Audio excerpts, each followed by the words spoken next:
These guys are ridiculous.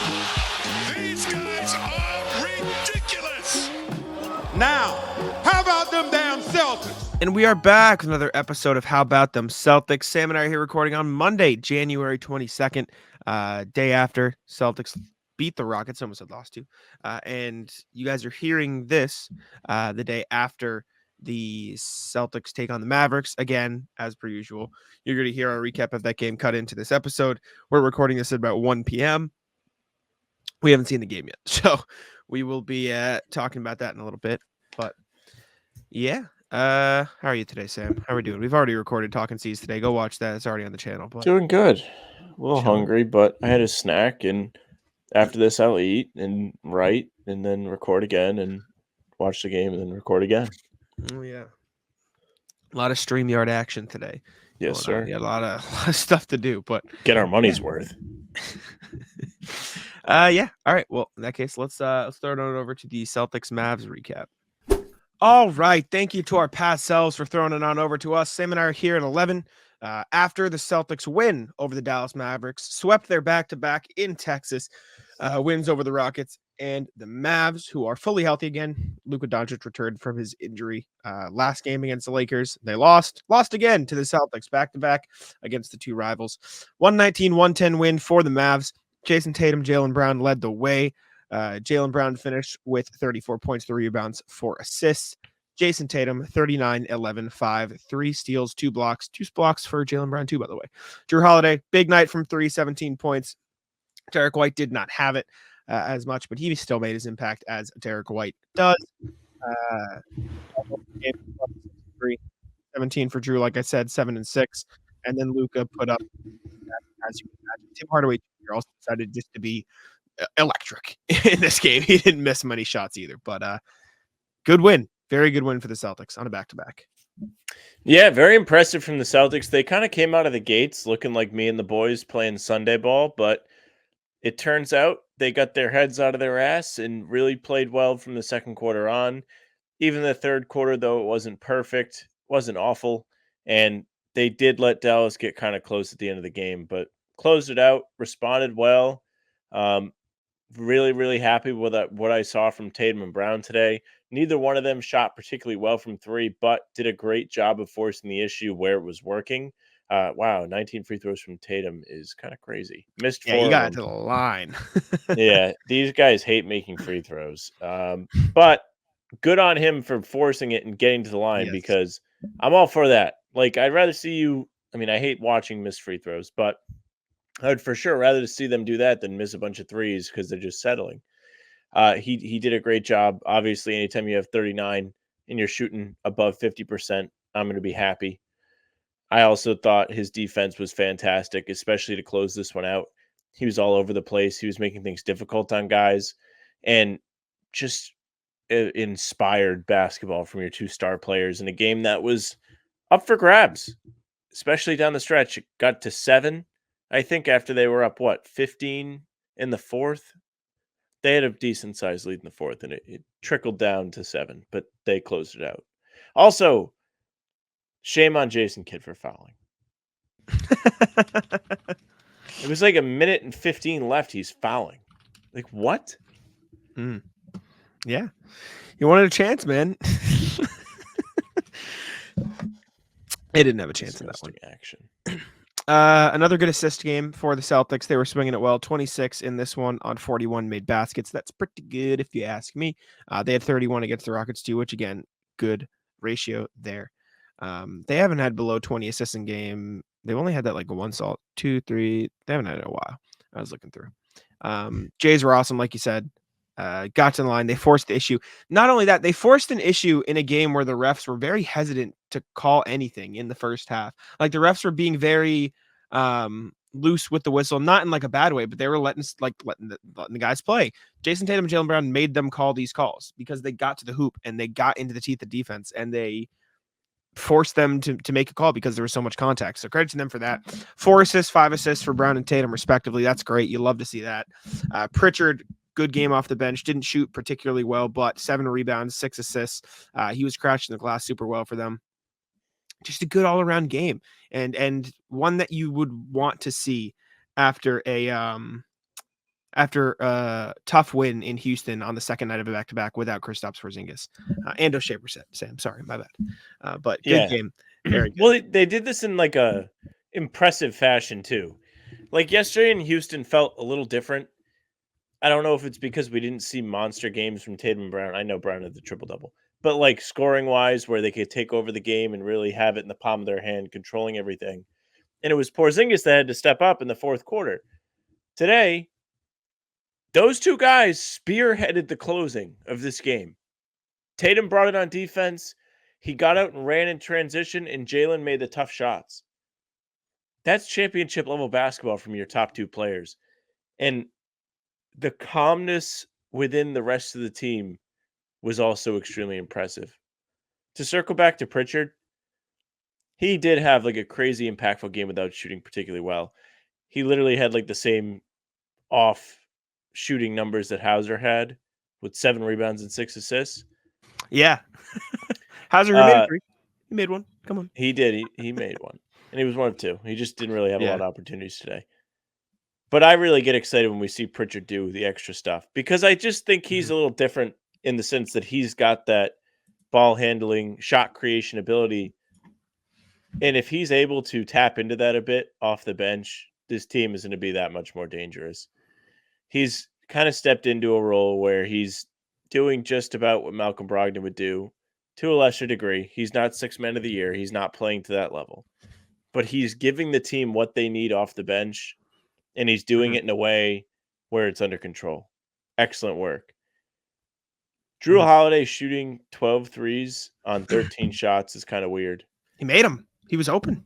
No, they're good shots. Yeah. But it's just a strange way for him to be used. I know we've seen him. What'd you say? I said it's a strange stat line for him for sure. Yeah, it sure is. Like, it's just kind of weird. I didn't hate it. I have no problem with him taking them. Like, his threes were good shots. That's not what I'm saying. Just like, wow, like, they didn't even need him to do anything. Like, he had, like, basically the day off after not playing yesterday. They said, just stand out there, catch, and shoot, and you're good. You're good. Al Horford, another good game. Dude, it is so nuts that the Celtics can be down their starting center and just say, we have Al. We'll just throw Al Horford in there. Don't worry about it. Like that is such an absurd luxury that this team has. It's just every time KP's out, I get a kick out of just like, oh yeah, we'll just slide an all defensive caliber, sharp shooting big man who can switch on the perimeter into the starting lineup. Like that exists anywhere. Like that's just the thing every team has. How last season Blake Griffin would be that guy for them, where like supercharged. Yeah, exactly. Like Blake Griffin would step in after like not playing in X amount of games when Horford needed the night off, and he would start and he would do a pretty decent job because he was getting a good chunk of playing time. Mm-hmm. But Al Horford is doing all that stuff, plus he's playing really good defense and being reliable on that end of the floor. And he's shooting super high from 3. He's super reliable. He is in the I think it's going in every time he shoots a club. Is he? Yeah. Interesting that he's in there and Hauser's not. I guess Horford's been. What have you done for me lately? Yeah, very short-sighted. Actually, I guess Hauser has been hot enough. He's shooting better than Horford on the season, I suppose. I don't know. On the season, yes. That's good. I mean, like probably in the last like 5 games. No, I know what you mean. Yeah, man. Awesome game. Luka was pretty good in this game too. I forgot how much I detest Luka. 33, 18, 13, and 2, and that's not even the best stat line of the night. How crazy is that? Wait, you said what? He had 33. Not the stat line. What you said before that? He's nuts. Like what he does. Like he's just crazy to watch. I'm like, I hate that guy. No. I said he's crazy. Yeah. Like the way dude, there was one play where he literally just dribbled the ball, walked down the lane, and was just like whoop, just flicked it up, just got it in. And then another one, he got fouled by Pritchard, and he just went like this, and it just went in anyways. Like what are you doing? A crazy make. Yeah. Insane. He's incredible. 18 rebounds. So talented. Mickey Mouse 18 rebounds. Because like 5 of them came off of like a bunch of misses right under the basket. It was like Nemi stat padding type thing. Fine, 13 rebounds with 5 off. Like, hey, you still take 13 rebounds from your guard. I can't stand Kyrie, watching this guy play, man. He cries Kyrie, so much. He is the worst he does. crybaby in the NBA. He He might does. be He worse than does. LeBron. Yes. Yeah, he's definitely up there. Kyrie was also solid in this one. He made some threes, made some shots. I thought the Celtics defended him all right. He made some tough looks. Derek Lively's good, real good. Yeah, He good didn't pick play by a them. ton, but he's a good player. And then They our needed that man, after last year. They had nobody. our guy, Sam, Mr. Grant. Grant, he has perished. Grant, just tough to watch. He's not good. That was a bad Grant game. Real bad. That was It's weird because, like, we know Grant's not bad. yes. Like, he's bad in, like, a we like to make fun of him way, but he's legitimately not a bad player. Yeah.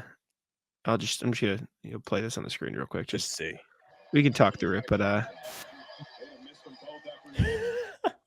I didn't know what this was until I saw him take off. wait, hold up. I need to find a video. This and is then the use it as most context. perfect. Grant it's just the complete and utter rag. You got Baby Broed by Jayson Tatum. Tatum was just like, nah, you're not getting that shot off. Listen, I like Grant. We all know this. Anybody who's listened to the pod for more than X amount of time, anybody who's listened to us through last season knows that I am a Grant Williams fan. I think he's an effective player when he's at his best. I think he's an important guy to have when he can be defending centers and when he's hitting his threes. If he's not hitting his threes, value goes down by a lot. Yeah. If he's not defending as well, value goes down by a lot. Both of those presented themselves in this game. Not very good. Still the funniest guy ever. Just look at him laying there. I need to find a video because I want to compare it to this, but I don't know where. Do you know the video of is it the Joker who just ends up like ragdolling and skidding across the ground? Do you know the video I'm talking about? What is the video? Ragdolling and skidding across the ground? God damn it. I don't At the end of know the how Dark else to Knight, he describe it. falls out of the building. I but don't think he's it's not the Joker. It's not the Joker. It's like a guy falling in a crowd and he's like skidding across the floor. I don't know how to explain it, but just my point is watch Grant's body just like lifelessly ragdoll across the ground after this. just yeah, it's called he wants to flop. This point in time is just like cooked. He's just done. I just love how angry man. Tatum was at the end of that play, like talking shit to Grant. And then there was the weird Grant wraps up Jaylen Brown play, which was harmless, but it just looked weird because everyone kind of got like all like, whoa, but like obviously they're not like mad at each other. It's just I love Grant. He is such like a nerd, loser, hardo, wants to be tough guy. And it's so great to watch because these guys love to fuck with him. It's very fun. It's very fun. I don't know what else there is. This is a pretty straightforward game. Comments can let us know if we forgot anything. Jaylen highlights. Luka had no answer for him. Put him on his ass. Weird offensive lulls. Again, they didn't last as long as in other games, but there were just like a few possessions in a row here and there where they just like stopped playing offense the right way, which was frustrating. And they ended up being bailed out by Tatum and Brown. But it does feel like in the second half lately, and you felt it a little in this game, that the Celtics just go away from the offense that works. Not a good trend. Don't like it. But didn't end up biting them in the ass in this game. So it's okay. Actually, we have second half totals. Yeah, it's not as bad as I thought. So they had 24 in the first, 41 in the second, which was first half of 65. And then third quarter, 29, 25 in the fourth for 54. And they won the third quarter, 29-24. So not terrible overall. So it just felt a little off at times. Only 6 turnovers too, which is good. They've been taking care of the ball quite a bit lately. Even in that loss to Denver, they took care of it. Not great against Houston, but other than that, yeah, they had 16 against Houston, but they were good in Denver. Good tonight. But it hasn't been outside of that Houston game. It hasn't been 15 plus since Indiana on the 8th. So good. Not that 15 is the bar, but you know what I'm saying. Anyways, any final thoughts before we get out of here? Good win over the Mavs. No, good win. Solid playoff. Couple days off. Yeah, rest up for Miami. Big game. Big I'm game. so happy we have an easier Wednesday. I agree. Getting back on the schedule of just being able to put out the game recaps as their own videos, which I enjoy. I like that. Makes my life easier. Makes the pods easier though. Just I know. show up, do like 40 minutes, and then Much easier to I know, but it's harder for me to edit because I can't edit it till after the game. So I have to wait and then edit the that whole thing sucks. late at night. You know what I'm saying? Like I can edit it Yeah. like 6 p.m. When we do it in the off days. But speaking of that, I'm gonna go edit. We're gonna throw it back over to our past selves for the rest of the show. The NFL season is wrapping up, and there's still time to get in on the action with FanDuel, America's #1 sportsbook. Right now, new customers get $150 in bonus bets, guaranteed when you place a $5 bet. That's $150 in bonus bets, win or lose. Now, the app is so easy to use, and there are so many different ways to bet, like live same-game parlays, find bets in the new Explore tab, make a parlay in the Parlay Hub, the best way to find popular parlays, and more. So visit FanDuel.com/Boston and make your first bet a layup. FanDuel, official partner of the NFL. All right. Hopefully we were there after a win, so it wasn't miserable. Hopefully it wasn't miserable for me. That's what I'm hoping for. But regardless, I hope I get to ruin your night. The worst part of that, I feel like it's genuine, which annoys me because I feel like you genuinely take I get a pleasure kick in out getting of it. yeah, No. which is so like I think you it's realize funny. I don't like. I'm not like. I'm happy I upset Jack. I just You're think like it's funny. you're like a sociopath. The funny is, I don't. No, I actually do think that is the correct sociopath definition. But when we were doing Talking C's, that was excellent. First you thing guys we didn't have watch it. Go watch Talking C's from yesterday. Jack was none too pleased at one point in the trivia. multiple points. The first thing we have is Sam is comparing the Celtics to the Chiefs. I'll let you explain this. I understand where you're coming from, but it's your thing, so I'll let you rock. Then I'll give my thoughts.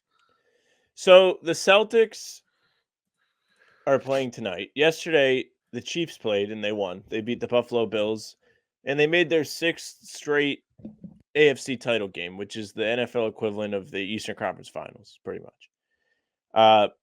In doing so, all I've heard about is how the Chiefs have done this. And, if you pay attention to any sports media, you hear about the Chiefs all the time. You hear about Pat Mahomes. You hear about how great they are, Taylor Swift. But the Celtics are kind of the Chiefs, except they're not as good. But they are the Chiefs. So the Celtics have made 5 of 7 as of right now, Eastern Conference Finals. Hoping to make 6 of 8 this year. They've had that similar sustained success where they're just always in it. I don't really know if they are at the scary level as the Chiefs. Like, I don't think you're like another team's fan and you're like, I don't want to play the Celtics. But they're definitely there. Like, they're not everyone's first choice to play in the playoffs. They've also had like very similar paths to success. Celtics picked Tatum in 2017. Chiefs picked Mahomes in 2017. They have run into several guys on the way to trying to win a championship.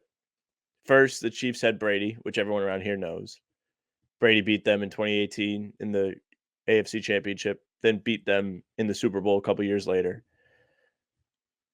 The Celtics ran into LeBron several times, but they played him in 17 and 18. That was Tatum's first big playoff series, was the LeBron one. And, I mean, it went 7 games. It was kind of heartbreaking the way it ended, and you really thought the Celtics were going to get past them, and they didn't. Then they finally get to the finals. So this is like a LeBron/Steph Curry. They had to play these guys thing because they finally get over the hump of not making the finals.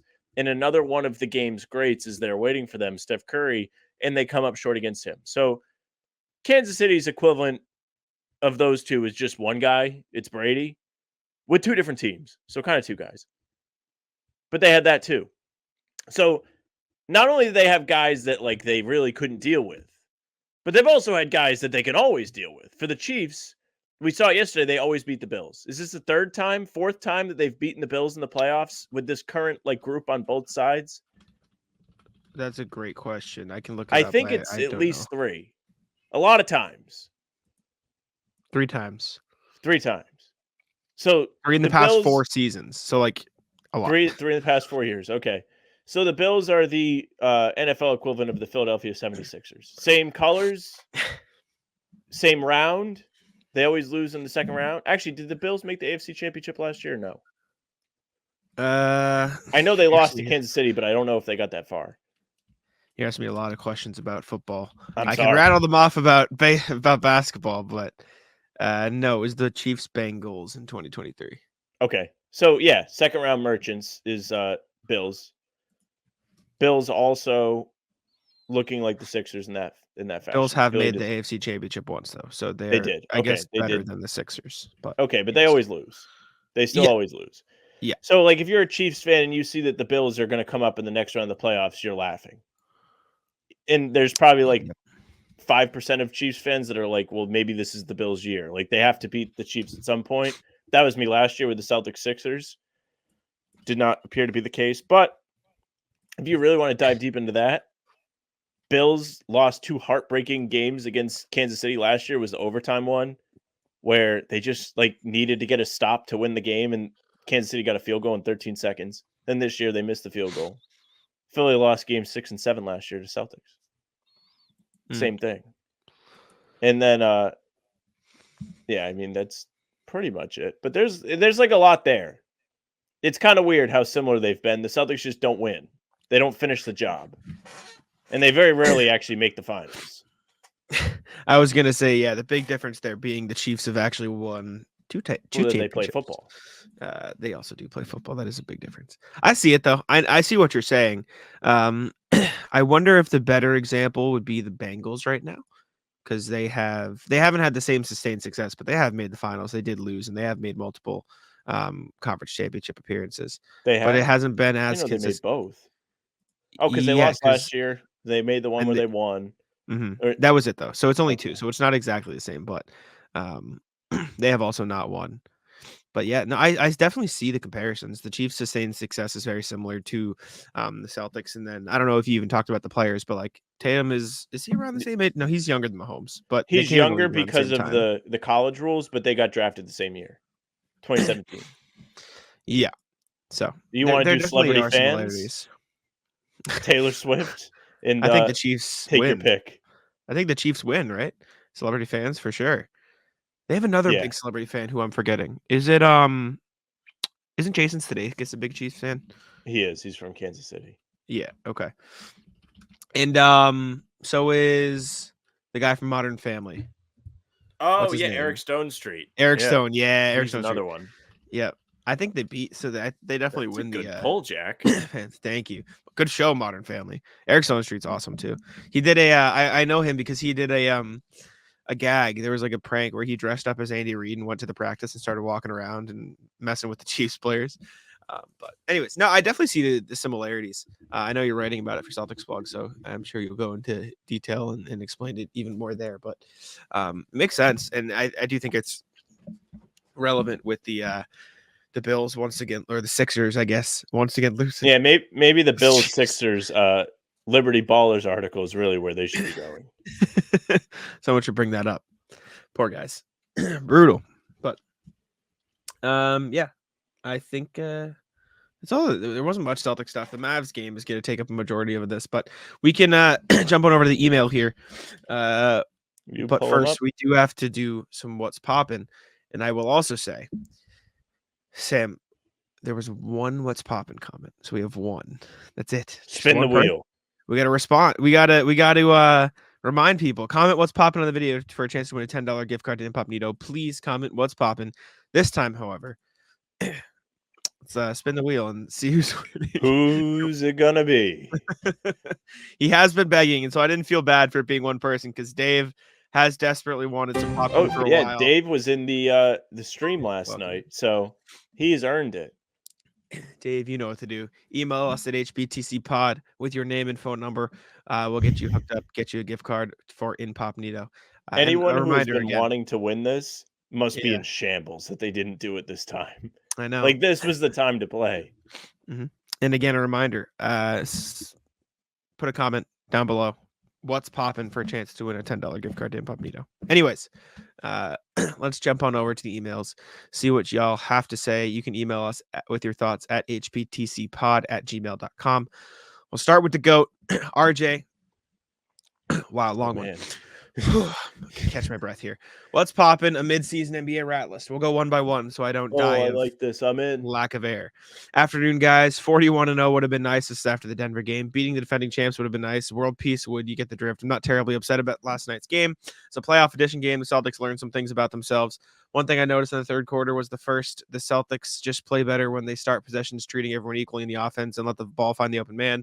The stretch where they went on a 9-0 run in the third had a lot of sets where the Jays run the wings and move the ball to KPT White. Now, anyways, here's my mid-year rat list for the league. References annotated as needed. Okay.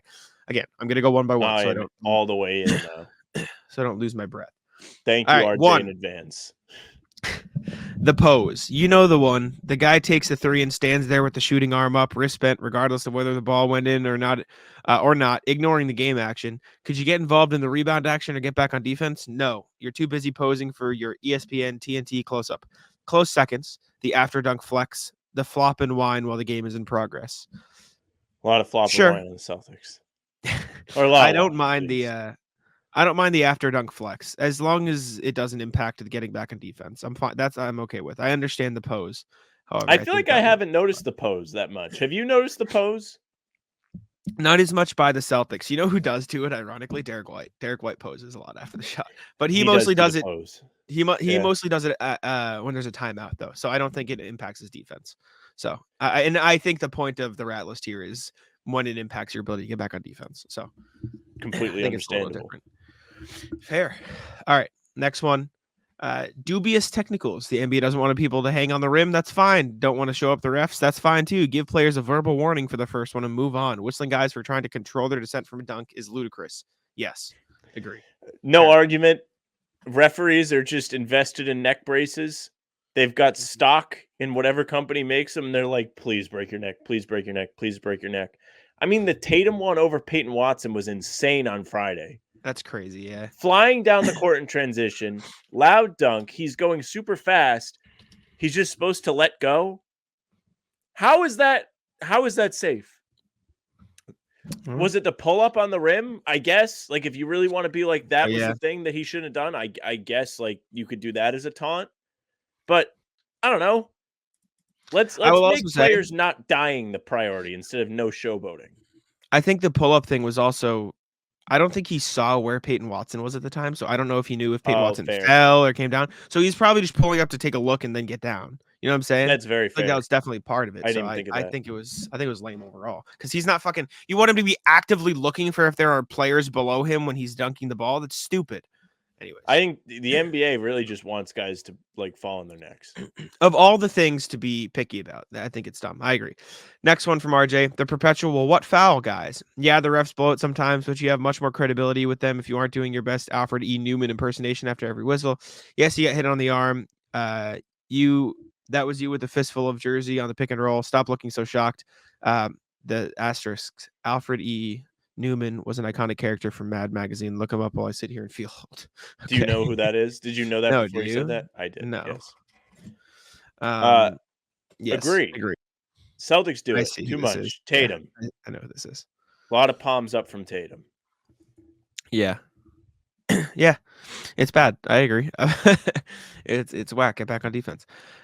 Next one, NBA writers, quote, who don't use trade checkers. I'm not talking about Joe Fan, who takes to Twitter to suggest their version of Alex Caruso to whomever or wants their team to sign Gordon Hayward if the Hornets cut him. Fans get to fan. Nah, these are the NBA equivalents of influencers who think they can build a brand by suggesting half-assed trades that have no merit just to get clicks. Do your research or go back to calling into your local radio show. I've said this a million times. Just fucking Google NBA trade machine. It's so easy to not put out illegal trades. It is the easiest thing ever. It's also like kind of funny. Like RJ has a point. Like people just do this. Wouldn't you care?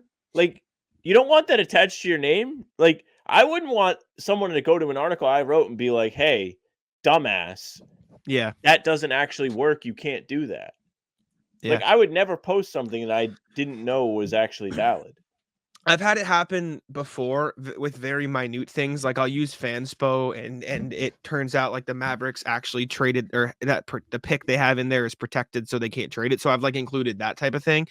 But like the salary thing, or you could just do math. Like you could just do math in your head. It's not that hard. Like that always gets me. Just, Caruso makes 9 million, Pritchard and one salary makes 6. That you can't do that. It's not that difficult to think of. Like, what are we doing? It's crazy. Anyways, next thing. The no thought 2-for-1. This one's for you, Sam. I get it. Maximizing your scoring opportunity is important, but let's do the math here. I get the ball with 33 seconds left in the period. For me to get 2 shots, I have to run my offense in under 9 seconds. Really, I have to run it around 4 or 5 seconds in order to get 4 or 5 seconds back after my opponent's possession. What the hell kind of good luck am I going to get in either of those windows? Even if I have the ball with 38 seconds to go, full shot clock, and 14 seconds, 14-second reset after a miss, I still need to get the ball across midcourt, run a play of some sort, and fire a shot within 7 seconds to give me another 7 seconds on the back ends. What winds up happening is the twofer takes 2 crappy shots to their opponent's 1 good attempt. That's bad math at the worst of it. Stop doing it. So I'm 1000% on a slow day going to go back and watch the end of every single quarter, and we're going to figure out if it's worth it for the Celtics. Because I initially like pitched the idea to Celtics blog like a little while ago, and Keith was like, someone has done that before, and like it does check out. But I mean for this team specifically, because I'm watching all these games, and I don't come up with thoughts for nothing. Like, even if the stats don't always say it, like we had the Sam Hauser thing, like there is a reason I feel the way I feel. Like I no longer believe when Hauser shoots the ball, it's going to go in every single time. Something had to change to where that changed. For me to think the 2-for-1 is a bunch of shit, there's a reason for that. Maybe it's Scal just like gassing it up every single time just for it not to work. But I just can't conceptualize how 2 rush shots like that are any good when you can pick your spots and get the best look to close out a quarter. I get the math will tell you 2 shots, 2 chances to make the shot, but I don't know, man. Like, I don't want to see guys just sprint up the floor and throw up a 3.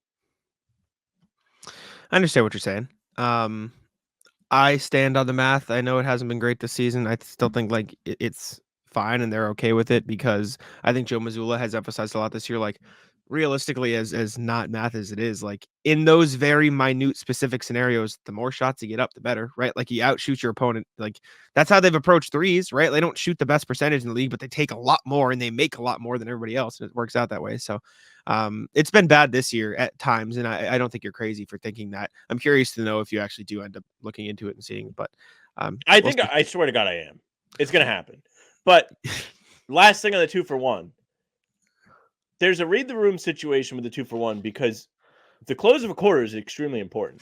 There are times you cannot afford to dick around and just be like, well, maybe we'll make one of these, or maybe we'll make both. Like sometimes you don't really need to gamble at the end of quarters. You don't need to like play with fire, risk the other team getting an opportunity to make up points on you if you already have a lead. Like the Denver game on Friday is a great example. There was 2 that they fucked up where Tatum rushed 1 and Holiday rushed the other. I know somebody in the comments disagreed with me on the Holiday one. That's whatever. You can disagree. The Holiday one was okay. The stretch of the Holiday one was worse, though. After his shot, they don't even get the defensive rebound, and they have to rush a Pritchard 3 after it. Like, you just took 2 quick threes because you're going by principle. Just doesn't make sense to me. Is what it is. Next one from RJ. Tip out rebounds. Grab the damn ball with both hands. Not in position to do that. Well, learn to get in position. Damn it. Also, you should never let a rebound hit the floor. Never. Tip in rebounds on offense are marginally better, but like any shot, you've got to practice them to make them count in a game. Otherwise, remember the 3 Gs. Grab the rebound, gather yourselves quickly, and go back up. I disagree. I think the tip out rebounds would be good. We talked about it last night. Like I think it's an argument for both, but I think they're valuable in some points. Yeah, I think it's far too. I don't know the right word for it. I don't think it's fair to say just grab the rebound or get in position for it. It's the NBA. You're not always going to be able to do that. So by tipping it out, like you're creating more opportunities because like if that's all you can do, that's all you could do. You're not always going to be able to just find yourself in position to grab the rebound. Like, and if you're not in position to grab the rebound, what would you rather them just like not go for it? I think the tip outs have been fine this year, and I think they've worked for the Celtics, to be honest. So I'm okay with it. But yeah, that's my take. Tap for Music was in our comments today. He said, slapping the ball off the boards is terrible. I'm shocked that anyone who knows basketball would recommend it. It's ineffective and lazy. Control is more important and efficient. And I do agree with that to an extent. I replied to myself, I think there's some value in both, but I can see the just grab it angle. It just feels like tap outs have been effective for the Celtics lately. They've done a good job. Several of their big time possessions where they got 4 or 5 offensive rebounds have been because of that. Mm-hmm. And there's definitely a reason they're doing it. It feels like a new trend for them. Do you feel the same way, or have they been doing it all year? I think it's new. I think they've been doing it a decent amount all year. I do think the offensive rebounding as a whole has been new this year. I think that's been a new point of evidence. My thing is, and this is not a shot at you, RJ. I understand your reasoning or the commenter, but you can't say just grab it. That's not how rebounding works. You're not always going to be in the position to perfectly just grab it. A lot of times honestly, do you know what's happened earlier in the season? We looked at Luke Cornett. He was kind of struggling rebounding. Honestly, he was struggling because he couldn't grab the ball because people were fighting him. And he's not, realistically, he's a big dude, but he's not the strongest guy on the court. He's just large. It's just what it is. And so he would grab it. He'd get slapped away. He wouldn't be able to control it.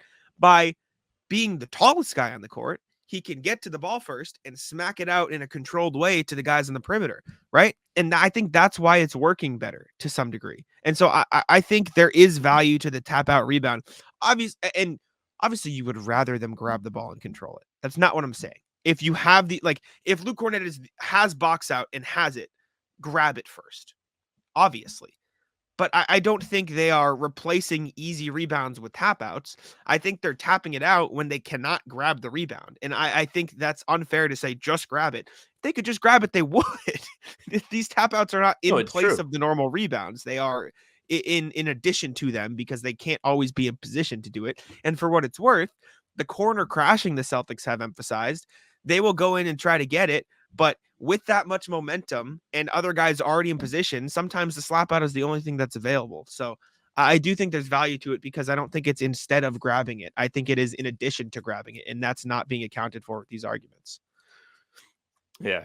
No, I mean, there's definitely situations where it's just not possible. And that's fair. Mm-hmm. Yeah. So that's my thing. Okay. Let's see. Next one from RJ we got is shooting to draw the foul. This made a lot more sense back in the Paul Pierce or James Harden heydays when you can get a foul call by sweeping your arms up through the defense. You can still do that. Get contact and get a shooting foul. These days, drive like you're going to attempt a good shot. You don't have to, if you don't have a good shot, pass it out to a teammate. Do not fire at a random shot in the middle of incidental at best contact, and then mean mug the ref because they rightly ignored your weak sauce game. And then RJ said, okay, that's enough vitriol. I'll end on a happy request. We'll do this after. But this shooting draw the foul. I don't think the Celtics have been doing this too much this year. Tatum's done it a few times, but I think for the most part, they've been okay. Derek White's also done it a couple times. But I hate when guys do this. Fair. Even guys on the team. If Tatum does it and I'm watching a game with my dad, I'll be like, that's awful. He should not get rewarded for that. I don't think they should get rewarded for this. I think the swipe throughs are a bit different because that's actually natural. I think, if you watch Porzingis, right? It's the way you reach, I teach. You reach, I teach. Yeah. If he's at the free throw line, turns around and moves the ball to his shooting side and goes up and gets hit, it's a little different. But the jumping into guys and hoping that they blow the whistle there's no place for that. It's terrible. Yeah. I think, let me question. So if Kristaps, you said that the sweep through is fine. What if Jayson Tatum does it at the 3-point line? It is a funny question. I think on threes it should be same. Because it's the same exact thing, but you dislike the concept of bad threes, and so I think you're going to think it's worse. I do, and I think you nailed it. Not, it's the same thing, though. Can you let me explain it? Sure. I think when you're inside like Porzingis, there's always going to be a defender there. That's how it goes. Those shots don't come easy in basketball. You're not really creating open looks at the free throw line. It's just not how it goes. 3-pointers are different. There's not a lot of room in the game for guys to just take 3-pointers if they're heavily contested. And if you do, it's kind of a bad shot. I think if you're looking to create a bad shot like that, it's different than if you're at the free throw line and doing it, because that's not necessarily a bad shot, especially from a Porzingis perspective where he's taller than everybody. So if the arm is out like this, and I'm just reaching my arm out for audio listeners, arm is out like this, and Porzingis sweeps through and draws the contacts and shoots it and gets the foul call versus Tatum doing it, with arm out like this, same thing, same exact like positioning from the defender, sweep through 3-point line. I think that's the same thing. I think if they're both at the 3-point line, it's both bad. I think it's the same thing. Porzingis is trying to draw the foul. I understand. I guess you can understand it the from 3-point line is different to me. I It just disagree. is. Okay, that's fine. That's why I asked, because I figured you'd think that. I just said that's enough vitriol on that a happy request.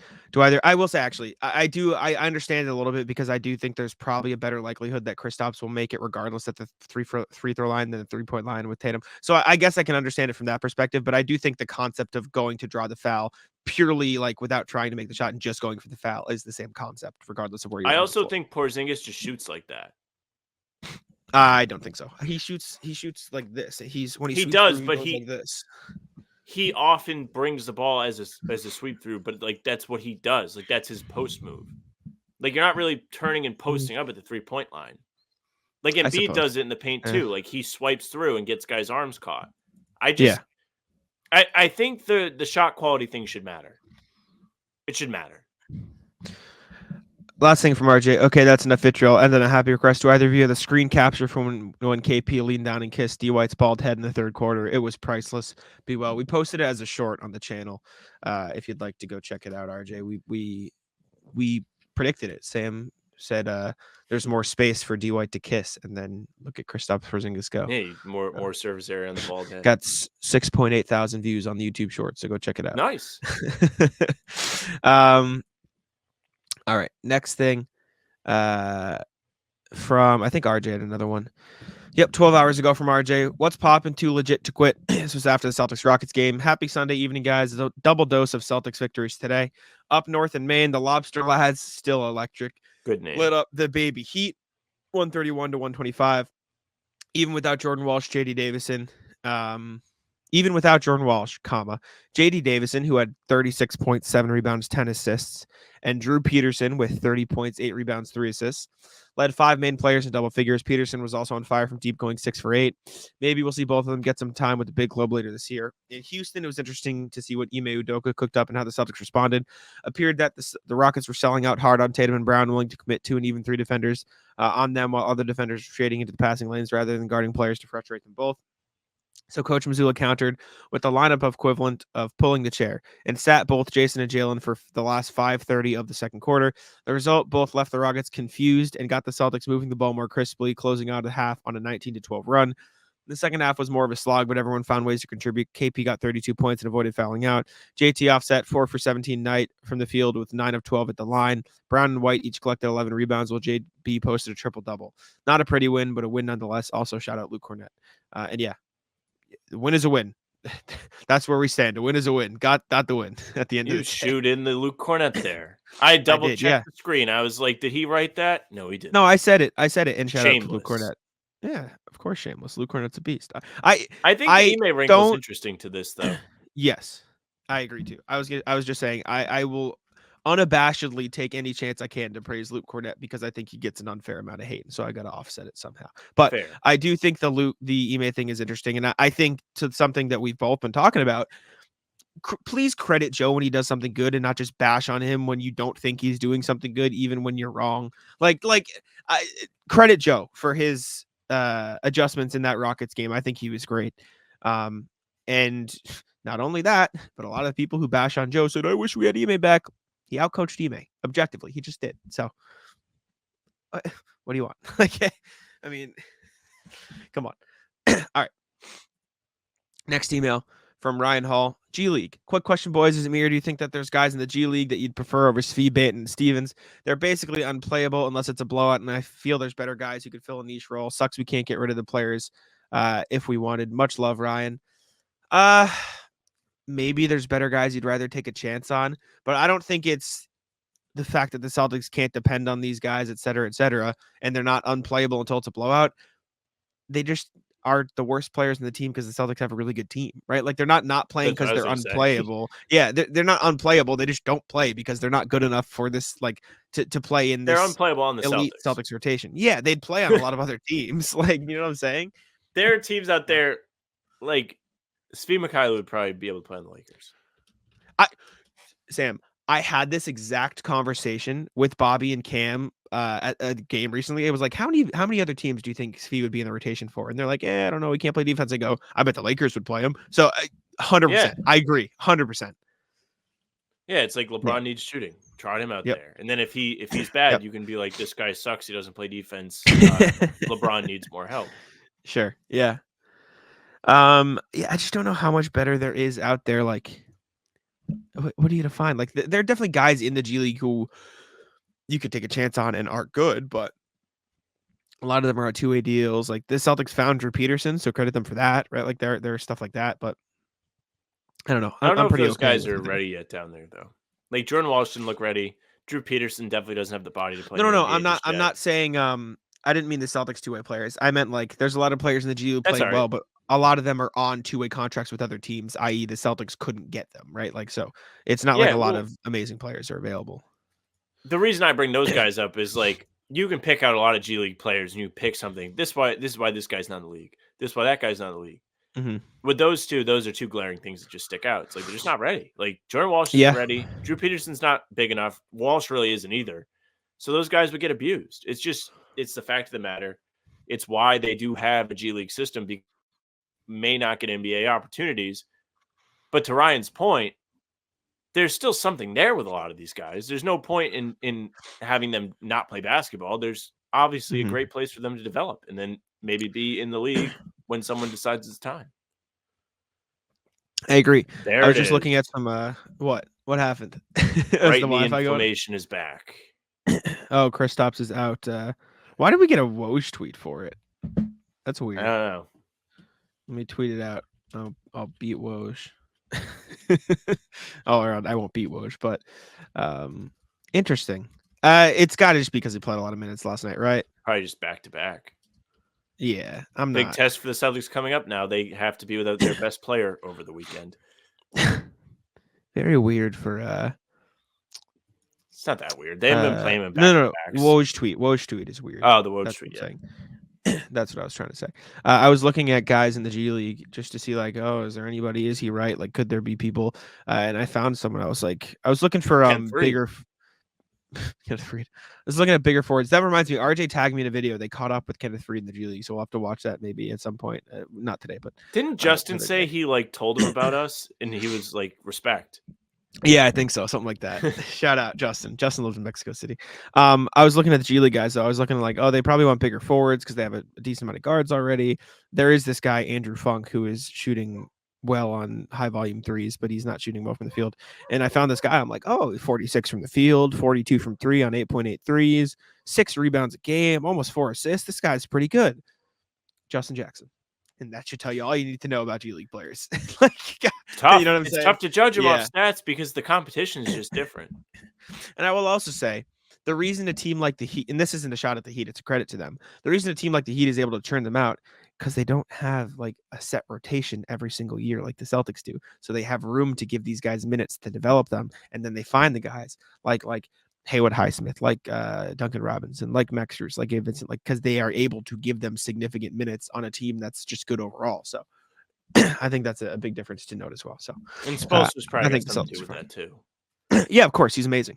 Knows how to use them the best, get the most out of them. Like we've seen guys leave Miami and just not be there. Like Tyler 100%. Johnson got like $80 million from the Nets and then fucked off. Yep, exactly. Gabe Vincent. I mean, I know he got hurt, but yeah, he's not really doing much for the Lakers.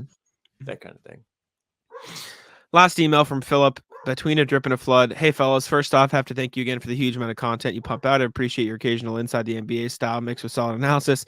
The new shows with Bobby are always insightful. It's all as if it's my birthday every day and I'm getting a present over and over. Sorry, new listeners. Happy birthday, Philip. Should we put? Yeah, I'm not going to put out Philip. It appears to me that JT and JB are still finding it hard to achieve the last bit of synergy together, and I think I'm finally seeing why.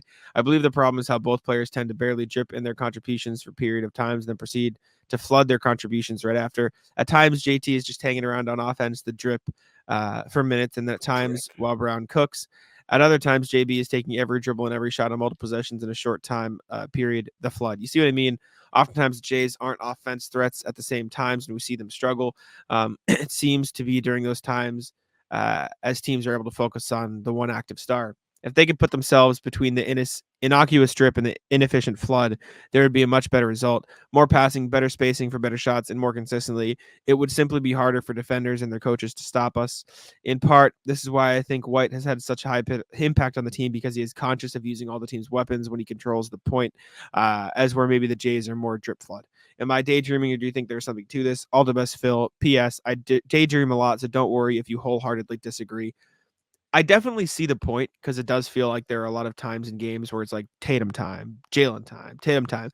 I also think a part of that is because, and this is not a knock, this is not they can't do it together. They do a lot of the same things with the ball in their hands. And so when one has the ball, it's not like they're doing a lot of stuff. And when Tatum has the ball, he's doing a lot of stuff. Maybe you switch it up possession to possession. Something I'd like to see is them screening for each other more. But yeah, I'll let you. So I think the Derek White point of this is really interesting, and I think it's important. I think we've seen a lot of instances where the Celtics have been a little bit better at not being drip or flood. The Rockets game last Saturday was a great example. Like, that was the best I can remember off the top of my head, both Tatum and Brown playing at the same time. I think Jaylen Brown does a lot more things where he's able to be successful as the non-focal point, not to try and knock Tatum, because I'm not really trying to do that right now. But Brown is really good on the catch and shoot in the corner. That's one of the things he does.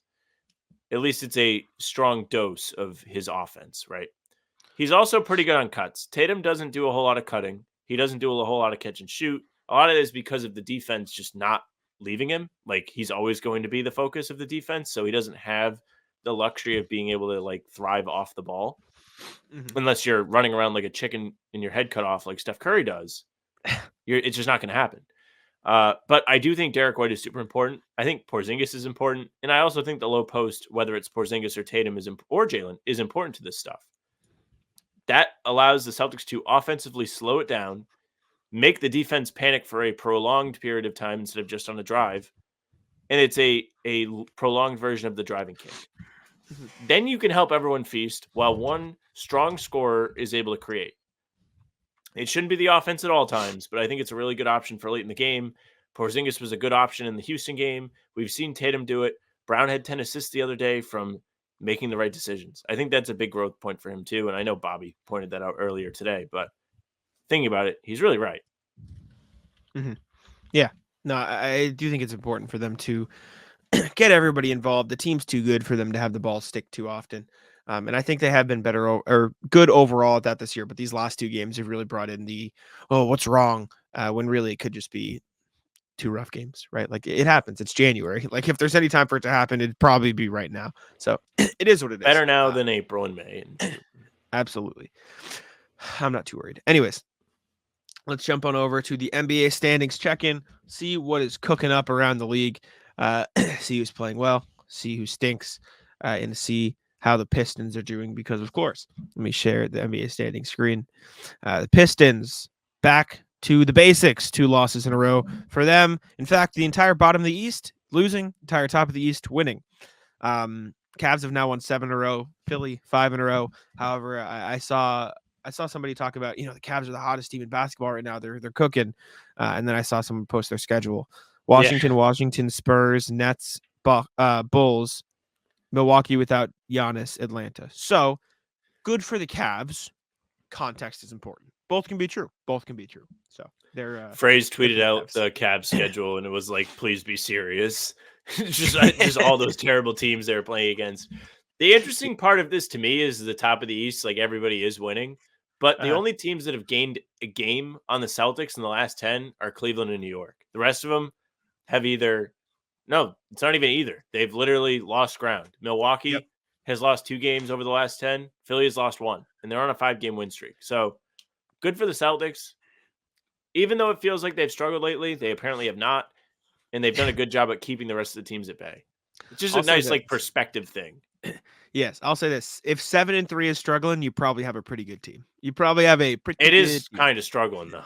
No, it is. That's why I'm saying. There's a lot of losses in 2 weeks. Good sign. I agree with you. That's why I'm saying, like, Celtics are a good team. The standard's just higher.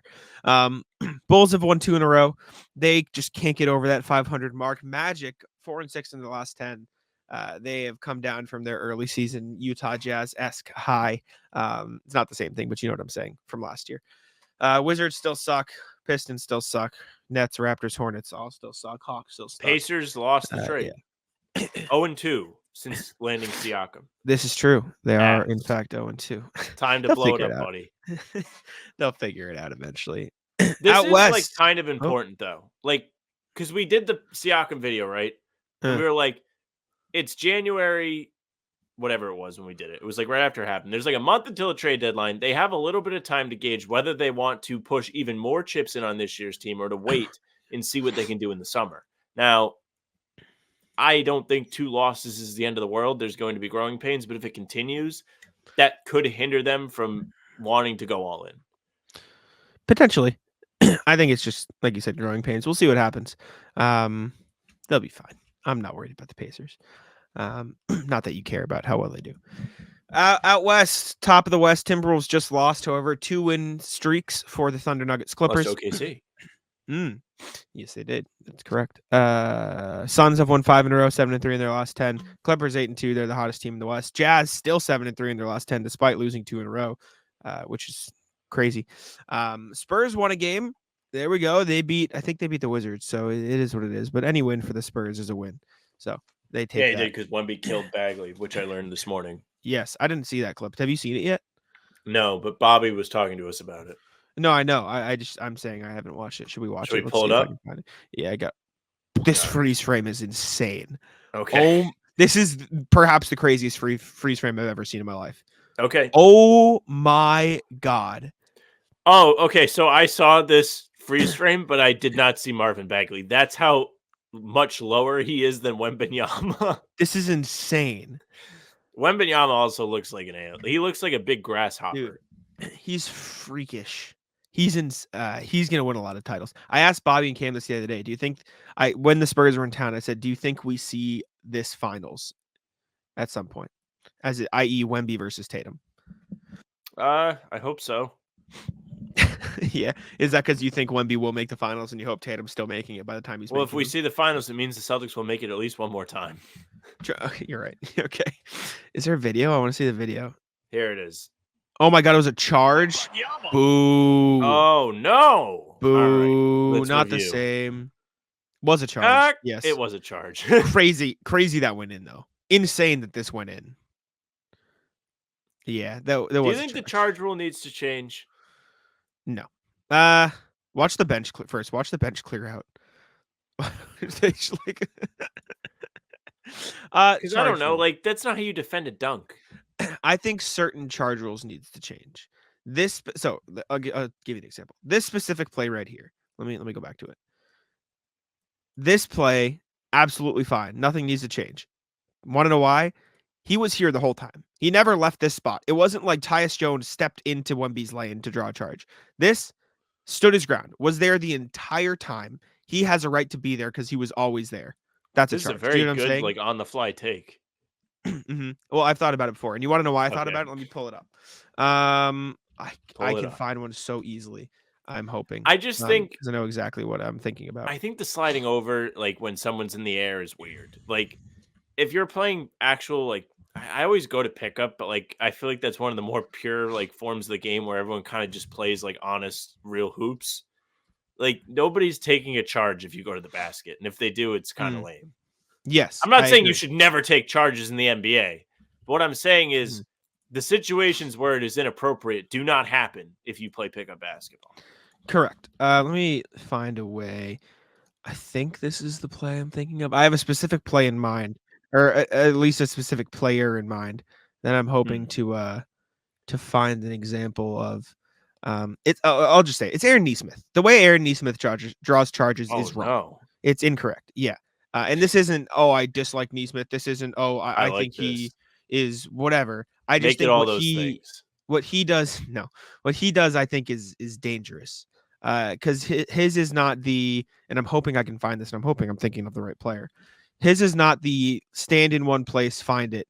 His is the let me slide under you while you are about to be in the lane, jumping up for a layup. I mean, Marcus did that too.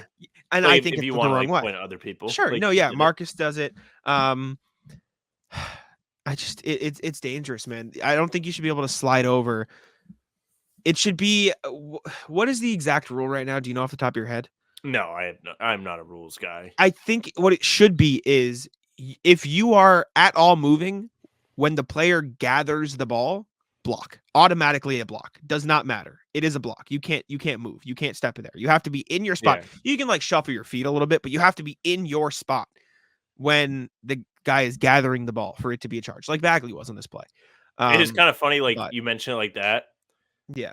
The man Wemby can gather from the 3-point line. Giannis can gather from the 3-point line. And so it's that's going to their be impossible to stop these guys if that was to be the rule. Not to say you're right or wrong, but just thinking about what the outlook would be on that, crazy stuff. Good luck. Yes. No, I mean, Giannis yeah. just gained like 5,000 points. Yeah, for sure. And I think they get that's just the advantage they get for being freakishly tall. Yeah. But I don't post Neesmith charge. Okay, so there was a Neesmith charge in this Celtics. Sorry, now I'm like going down a rabbit hole trying to No, figure there was out one at the end my of the point. game, and I think he got Tatum.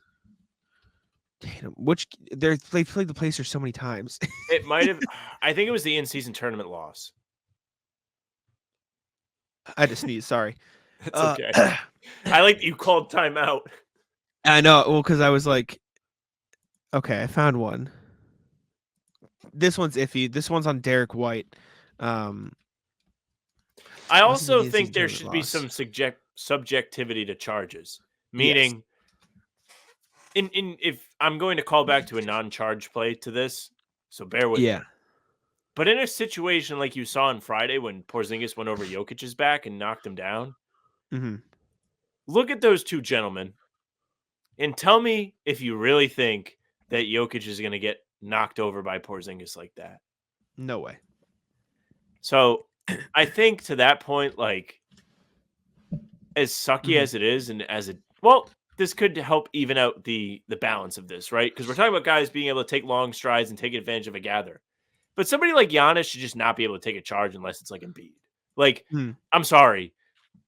Peyton Pritchard, and I don't think this would ever happen, let's use different, like, let's say Ja, right? Let's say Ja goes in to dunk on Giannis and Giannis just takes a charge. On what planet is Giannis going to get knocked over by Ja? No shot. I will also say, per the Bagley thing, there is a part of me that says just try to defend the shot, but there is no way he can defend the shot. And if he does jump there, it's going to get called for a foul. So he has, like, there's only the only way. I did find the Neesmith thing that I wanted to compare it to. Sorry, we've gone down this rabbit hole, but it's our podcast. It's interesting. We don't have a ton of long. This is the play. You were correct. This is the exact play I was thinking of. This in no world should be a charge. It's dangerous. It should be a flagrant on Neesmith. This is a dangerous basketball play. Take a look. Remember, okay, I'm gonna play it once and then I'm gonna break it down for you. This should be a flagrant all day. No shot that should be allowed. There is no way that should be allowed. Ready? And I'm gonna break it down for you. Can I slow it down? I can't, but I'll go slow. Watch this. So my point on the gather, defender should have to be in place. Gather. Tatum has decided he is going to dunk the ball at this point, and Neesmith is in the restricted area for those watching. Not even close. Not even close to being in position. He's not in position for another full second with another full step. I mean, he's still moving his midsection as Tatum is leaving. Yeah. This is a dangerous play. In no world should this be a charge. This should not be allowed. Like this is what I was saying when I said the difference. Tatum literally has to abandon the ball just so he doesn't hurt himself and Neesmith. Not allowed. This is ridiculous. So that's where I think the charge should be eliminated.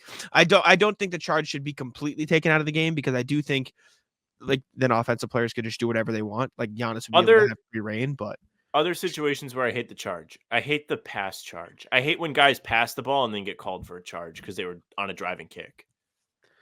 Yes, what do you think of I that? agree. You agree?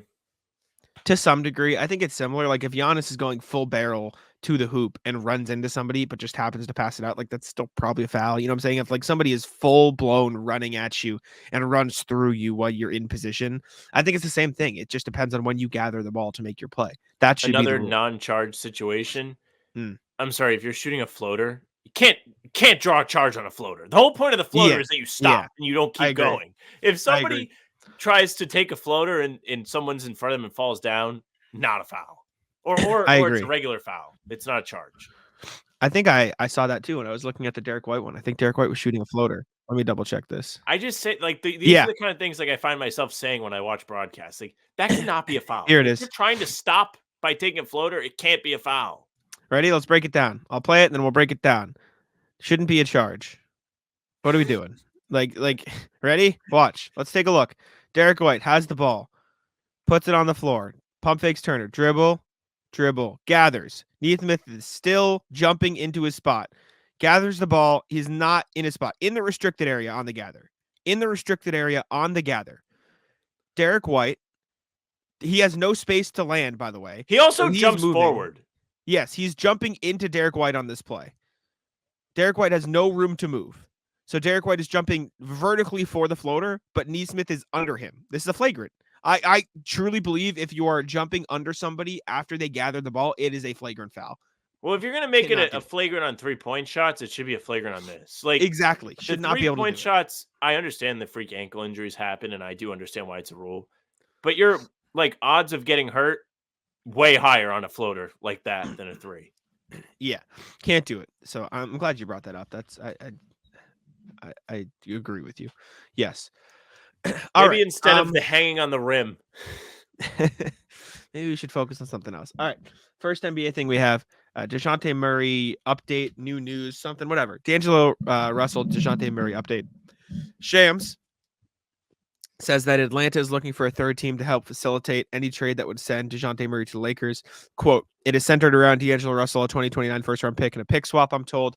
The holdup is that Atlanta, wanted to find a third team for D'Lo. Thoughts? Another free Lakers guy. They hate D'Lo with a passion. LeBron probably wants to send him to the moon. And they're going to get an all-star caliber guy in return if some other team steps in and allows them to get a free guy. I will say, I'm not saying you're wrong, and I'm not saying et cetera, et cetera. I will say, 5 years from now, when the Lakers, are completely and utterly screwed, you'll be okay with it. Oh, I can't wait. It's okay. They're going to get another free guy to join them in free agency, so it actually won't matter. But maybe you're right. Yeah, like, I don't know. We've heard about Murray to LA for a little while now. And I will say it's tough to find a team that would take D'Lo.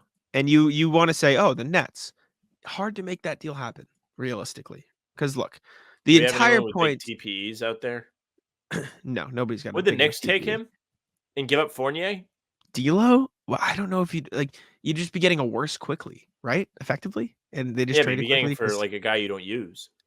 Yeah, but I don't think they'd use D'Lo either, and they can get rid of Fournier after this year. D'Lo's on a contract extension for 2 years. That's true. But like the Nets seem like the perfect team for D'Lo because it would extend their ability to make moves with cap slots. But then what? Do the Hawks just want Spencer Dinwiddie's expiring contract so they're off the deal? Like that seems kind of pointless. I mean, maybe the picks and like they're okay with it, but that seems pretty underwhelming. And if you throw Royce O'Neal in there, then they'd have to give up something else. And then what else are you giving up? Are you giving up just Sadiq Bey? I guess this would work. Does this even work financially? Maybe this is Memphis it. A team, but Memphis is like Susan's chalk. Let's see if we can get some like assets out of this season. But I don't know what they would have to give up. Is Marcus the guy? Kennard, maybe give up Kennard's contract for a ball handler.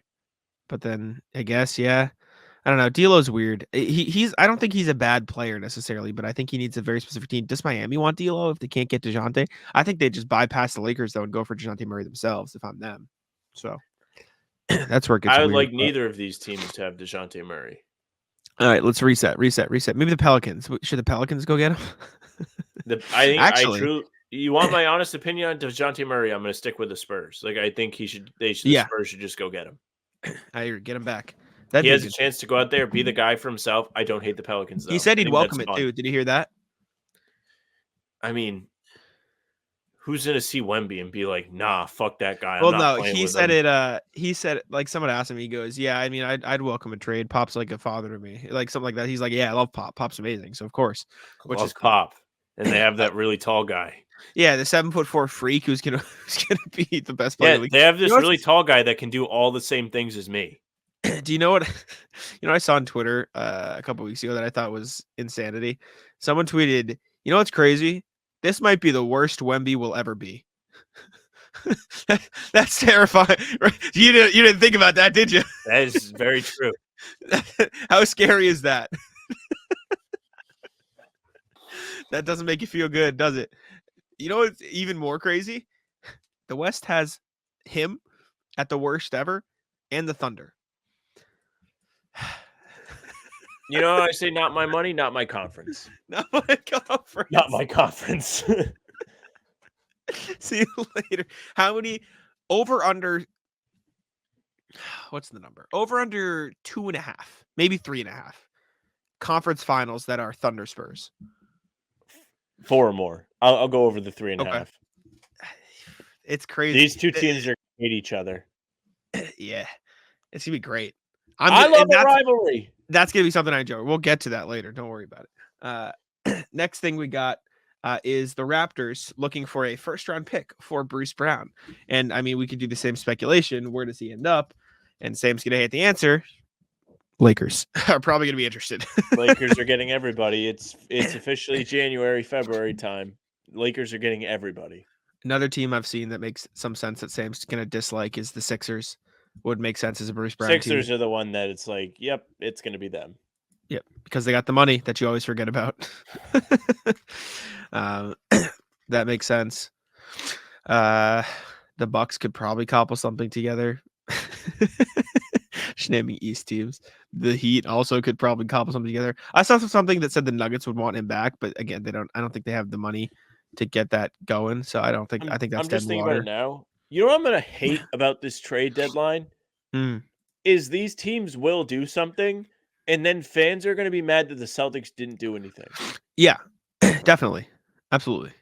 Well, why is the rest of the East getting better? But Brad Stevens is just sitting there on all his assets. What's he trading for all these second-round picks for if he's not going to trade them? What are we doing? Yeah, that does sound like how it's going to go. I think you hit the nail on Our the head. NBA contracts guaranteed. Why is Jaylen making $300 million? They could use that money to trade for somebody. I got a question for you. We talked about Grant on Talking Seas. Would you trade Grant and Richaun Holmes for Bruce Brown if you're Dallas? I don't really know what they're getting out of Richaun Holmes. I don't know. Like I literally do not know. I don't think he's playing this season. Then, yeah, in a heartbeat you would. Why Well, wouldn't you? My only thing is, excuse me. Yeah, he's played in 17 games, playing 10 minutes a night. Richaun Holmes. My thing is, for as bad as Grant has been offensively, especially, I admittedly haven't watched a ton of Dallas games. You do lose size, and that's something important, I think, with Dallas. So you lose that forward, which you probably need. But believe me, I think Grant's I would take him on the Celtics. If they never trade him away, this would be perfect. And I know Bobby says you might go over the cap for Drew, but not for Grant, and that's fair, but Sam, not my money. Let me paint you a picture. Grant gets traded to the Raptors. Raptors rebuild. They're like, meh, we don't know if we need Grant. Buy him out. Celtics trade for John Conchar at this deadline. That's $6 million. They get minimum contracts next season. Conchar $6 million next season. 3 minimum deals. Grant back in Boston. I don't know how much I'm gonna care next season. This is a this season issue. Because if they had the Grant money, the cap slot, even if they took Reggie Bullock back, they could at least do something with the money and fill a hole that they may think they have. Like, new question. They have just handcuffed themselves. New question. Has nothing to do with Grant. This is just ADHD brain. If you were to put odds on Daniel Tice signing with the Celtics this summer, what would they be? He's a free agent. He just got bought out and signed. So, yeah. Oh, yeah. That's kind of how that works. I don't know. I don't know if they need Tice. I didn't say need. I said, do you think? And also, I'd say plus 400. I also think it's not perfect, but I do think with Horford on his way out soon, unfortunately. I don't know. Interesting. Just think it's interesting. He'll be available at some point. Damn, that Horford thing just made me think about this too. It's like, well, now they really have to do it this year to guarantee that they get one. Because it's not going to get any easier as Horford gets older. No, not at all. All right. Next thing you got is the Wizards are selling their assets. In parentheses in the description, I put shocker. According to this is Mark Stein, I believe, of the Stein line. The Raptors Bruce Brown thing was Mark Stein too. Said the Wizards are asking for at least a first round pick for all three of Tyus Jones, Daniel Gafford, and then they want 2 firsts for Kuzma. Dallas is mentioned as a team for Kuzma. I like Kuzma. I think a lot of people are too low on Kuzma. I think he's a good player. I think in the right system, he'll be even better. I mean, you saw it when he won that title in the bubble. He's averaging 22, 6, and 4.5 on 45, 34 splits. You might say that's not that good. You got to consider shot quality. He's probably not getting very good looks. He's Tobias Harris. Yeah. I think I think Tobias Harris is a good player. And so I think he'd be a decent That's player. what I'm saying.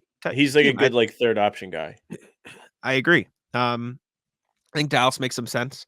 I think Grant, Rashawn Holmes, and a pick, maybe Jaden Hardy, like you can get something done there. I think where else makes sense for him? If I'm Philly, I go get Kyle Kuzma absolutely, and I don't even have to give up Tobias Harris. You trade market like I don't hate that for Philly at all. Actually, I think it makes them bigger. I think you could run Tyrese Maxey, D'Anthony Melton, Kyle Kuzma, Tobias Harris, and Joel Embiid, bring Nick Batum off the bench, right? You can get. Let me see if that money works. Let me just fact check myself real quick. Yeah, Kuzma makes Miami 20. Could be 25. a place. Lowry's Yes. contract and whatever. Definitely, I agree. That's the money. Yeah, you'd have to give up Lowry. What else would be good? I don't know. I wonder if the Pacers would be interested even post Siakam. I don't think so. I think it makes too much sense. Bucks can't do it. Kings. What about the Cavs? You're the Cavs. Do you like Kyle Kuzma? Do you think he's a better fit for that team than some other guys? Like you could cobble together Karis LeVert, Isaac Okoro, and I don't know what picks they have left available to trade for. And then you get Kyle Kuzma. Then you roll out a lineup fully healthy of Darius Garland, Donovan Mitchell, Max Strus, Kyle Kuzma, Jared Allen, and then Evan Mobley, and you can bump one of those guys to the bench. It's pretty good.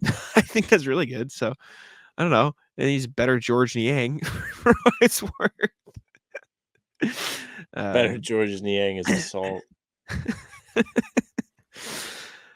I think it's good. I bet the Lakers show interest, of course. Shocker. Yeah. Lakers are going to get everybody. Mm-hmm. What about the Rockets? If the Rockets, do you want them? Is there really room for him though? Like if you're trying to step forward in the future, like do you really want him to come and take shots away from guys you're trying to develop? I don't know. What about Utah? Utah could be a team. I know you like them as buyers, so I brought it up. I don't know what they're gonna have to give up to get him. Well, you give up Horton Tucker, John, or maybe you should give up John Collins. Say, please God, take John Collins away from us. He's their highest paid player. I forgot that they went and got John Collins this summer. And that was I don't even remember what we thought when it happened. Do you know what the trade was? It was. Wasn't it a free trade? It was Rudy Gay in a second round pick. Yeah, it was a free trade. Yeah. Very funny. All those years that the Celtics were in on Collins and it was Jaylen Brown has to go in the trade. Yeah. Or Marcus, and it was Rudy Gay that got the deal done. Oh man. I like Kuzma though. I like Tyus Jones and Gafford too, for what it's worth. Gafford, I think I don't know what makes sense for him. I don't know what team needs that type of big. Maybe the Knicks. Knicks could use a big of any sort. Like Tyus Jones, unfortunately for the Lakers. I really like him for the Heat. I think he makes a ton of sense. Tyus Jones on the Magic would be electric. That'd be sick. Yeah. Magic are my Dejounte Murray team too, actually. I like that. Well, maybe you'd fight Paolo Banchero. They have beef, remember? Do they? They had beef, yeah, for a while. Let me find exactly what it was. They had beef a couple summers ago. I forget exactly what it was. There was something. Oh God, I would have to find it. It was in one of these Pro-Am games over a summer. Oh, I remember this actually. Yeah. It was stupid. I don't know. Orlando could use a solidified guard to go along with their younger guys, I think they could get the deal done. They have a zillion young guards that aren't going to like get them over the hump. Yeah. Thing. I don't know. They just drafted Anthony Black. Maybe you want to be. No, I like the idea. Like I like the fit, but yeah. All right. Next NBA thing we got. I just started playing a video on Twitter. It scared me. Next NBA thing we got is the Trailblazers. Again, comes from Mark Stein's latest newsletter. They are reportedly not trading Jeremy Grant, but they will be looking to trade Malcolm Brogdon. Stein reported that he expects Brogdon to be moved.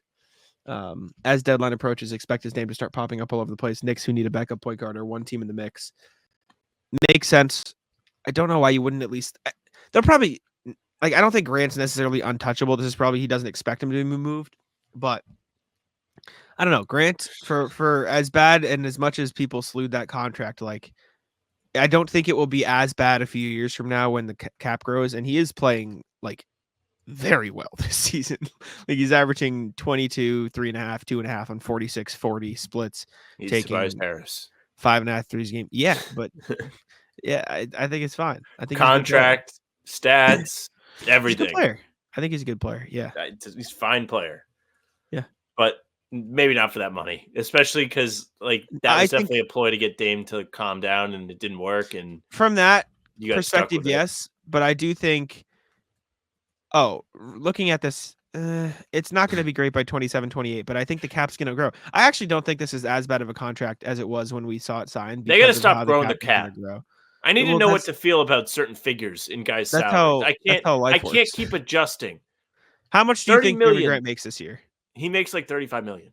27. Oh. Why did he makes 35 by the end, right? He makes 36 for a player option in 2027, 28, but by that point, like that's going to be the same as 27. I also thought the same as you. I thought it was a lot worse. For a decent team to pay him that money to help them compete, it makes sense, but for the Blazers to give that much of their cap to him. But now they have a tradable guy, right? Like that is a contract teams will probably want to trade for down the line because it'll be a tradable contract. I'll put it this way. It is a lot. It's not nearly as bad as I thought it was when I think of Jeremy Grant contract, like looking at it again. I don't think it's as bad. I just think I remember the 36 player option. I'm like, exactly. That's what I remember too. I agree. He makes 27.5, 29.7, then 32, 34, 36. Like, not as bad. Well, what's worse, that or DeAndre Ayton's 32, 34, 36 right now? The ice game. Ayton is a terrible contract, dude. Ayton, what is Ayton averaging this season, Sam? Would you like to guess? $32 million man. Playing he's 31 minutes like tonight. 8 points and 12 rebounds. Close. 13 points, 10 rebounds. Respect him.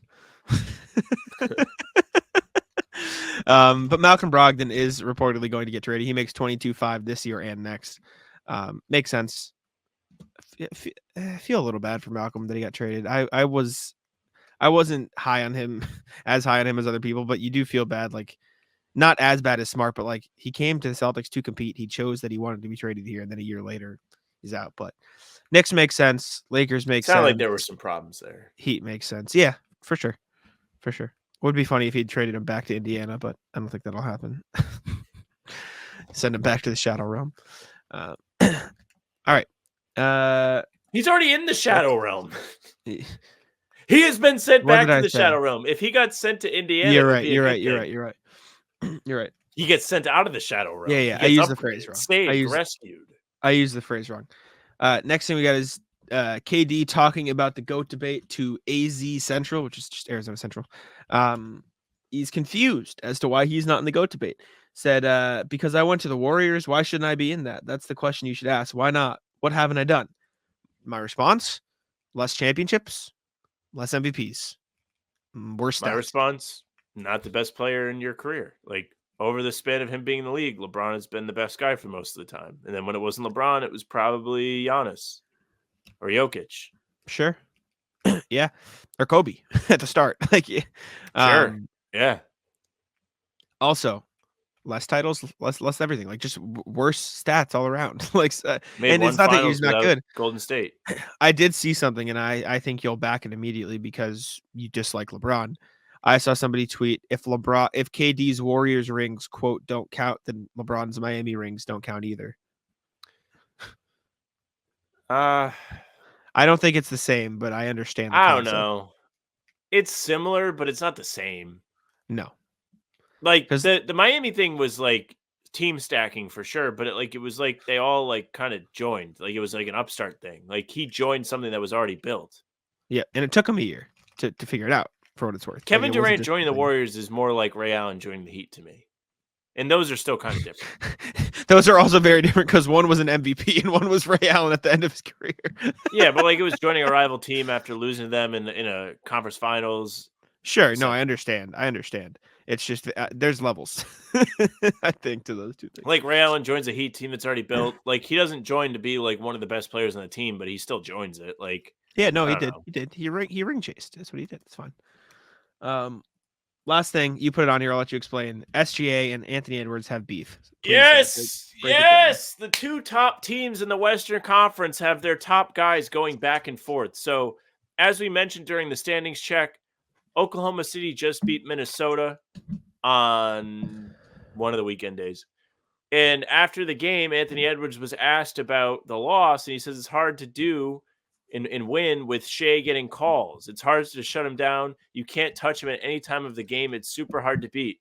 That team is a good team, especially when they get calls like that. So, in response to this, Anthony Edwards, Shea has posted on Instagram and said, they talk about me for my post game, not my post game comments. I mean, I'm always Chip in. on the shoulder stuff. I'm always in for some beef. Yeah, why not? Like, hey, I love a rivalry. I'm always down. They talk about me for my post game, not my post game, is all time. That's he is goated on Instagram. Have you seen all those comments and stuff? He is fun. I don't use Instagram. I know. I just see it on Twitter. Like I see people post his comments and captions to Twitter. I think it's fun. He's cool. Yeah, no, I'm in. I'm all in on Ant. Seems like he's very into the whole like let's create some beef, and I think it's funny. So I'm with it. I'm down. Why not? Fuck it. I'm in. Don't have to spend time on it, but I'll tell you the Athletic Mike Vorkunov of the Athletic just put out an article. Why white home uniforms, once an NBA mainstay, have disappeared. So I'll let you read that afterwards. Oh, all right. Yeah, I'm in. All right, but that's a now I perfect know transition. who to put like a bounty on. I will. Good transition to the rat list. You can jump over to that. Would you like to kick us off, sir? You go ahead first. All right, let me change the background and then I will go. Let's see. First one. So I went out with some buddies to watch football. Well, I say went out. I just went to their apartment, my future apartment, where I'm moving to in Alston in September. And we were playing Are You Smarter Than a Fifth Grader on the Xbox. I think they have it on the Xbox? Yeah. Oh, I have the board game. Yeah, we got the Xbox version. And you can play up to 8 players and you like all pass the controller around, answer the question. It was a good game. I like that. I'm in. Now, Sam, I have a question. Can you do it online? Unsure. We could play though. We could figure it out. That would be a stream fun it, stream game. Stream or like that could be like an off-season thing. Yeah, I agree. All right, question, Sam. What is the liquid that runs through trees to its branches that also is used to make maple syrup? Is it water, sap, molasses, or other? Well, my brain says sap, but because this is on the rat list, it's probably not sap. Was it molasses? I am on the rat list for this because it was sap, and I thought it was a trick question. I was like, I bet they're going to be tricky. And I just did the same thing as you. I know. It ended up being sap. I put water because I'm like, this is probably a trick question. They probably use water to make it too, but water is like running through it and giving it. The question was, what gives trees nutrients all the way to the branches and is also used to make this? And I'm like, I feel like it's a trick question. It should be water. I was the only person to answer water and the only person to answer the second grade level question incorrectly. And it was terrible. See, like, I don't know if I should feel for you or not, because I had the same reaction, but I had the reaction because it was a part of the rat list, not because I heard the question. I know. Like, it was there's bad. no way it's sap. I just thought it was a trick question. I was like, I was like, I feel like it's way too obvious to be that. That's a catastrophe. I know. It was disastrous. But then the game gave me a Mickey Mouse. Like, they have these random questions where they'll just be like, oh, bonus. If this person gets it wrong, everybody else gets points. But if you get it right, you get it. And I got it right. And so I didn't lose. What was the question? I forget, but it was like a layup. It was good. Yeah, but I didn't lose. But ratless me for being the only person who got it wrong. That was terrible. So rat list is football fights. Mm. The NFL playoffs are on this weekend. We talked about the Chiefs today on this already. Yes. And I don't know if it happened in any other games, but I did like kind of stumble upon into watching the kind of end of the Lions game, or at least I saw it on Twitter. And there's nothing I despise more than when football players get into skirmishes. And I know I'm a fan of the NBA and I know how NBA fights go. But these guys like will act like they're going to hit each other. It's like you're wearing helmets. Yes, I agree. I have 2 clips for you that you will enjoy because of this. Okay. Tell me when you're ready. Not yet. You can keep explaining your ratless while I find these clips. I have a few. But like, yeah, like they get in each other's face and stuff, and it's like you literally have like a piece of protective equipment protecting every ounce of your body. Like this is not the time to like act like you're going to fight somebody. It's just not. At least in the NBA, even though they never do actually fight, like everything is like open to be hit. Sure. All right, I have 3 clips for you. Okay, I have gone.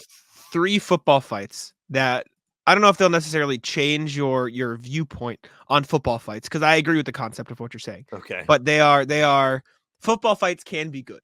Thanks. Okay, first one. Post game, Richard Sherman, Trent Williams. Okay. Talking crap all game, and this is what happens. All right. Yeah. Hey, hell of a game, boy. Way to work out there. Hey, what you gonna do, boy? I'm punching you. Ain't doing thing, boy. Yeah, but he's not wearing a helmet.